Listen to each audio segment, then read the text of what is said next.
મેં એવું કીધું કે સત્તાધાર જગ્યાનું ટ્રસ્ટ જે છે,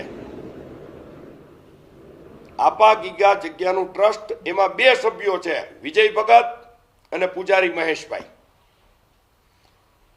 બીજું આપા ગીગાની જગ્યાનું જે ટ્રસ્ટ છે, ગૌશાળા ટ્રસ્ટ, એની અંદર 4 ટ્રસ્ટી છે.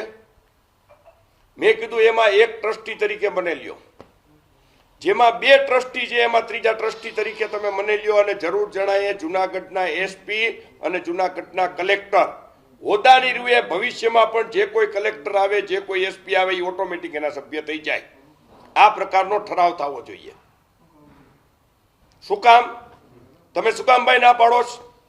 22 તારીખે મેં લખીને દીધો અને આ પત્ર કાલ એને વાયરલ કર્યો. એટલે આ આપા ગીગાની ઈચ્છા, મૂર્ખ લોકો છે. એને 10મા પેજની મેં આમાં, તમે આ પત્રની અંદર ક્યાંય મેં એમ કીધું મારે મહંત થવું છે? આ પત્રની અંદર મેં ક્યાંય એવું કીધું છે કોઈ પણ જગ્યાએ કે મારે આ જગ્યા પચાવી પાડવી છે? અરે જગ્યા તો વિજય ભગતનો જન્મ નહોતો ને, તેથી જગ્યા મારા નામે હતી. તમને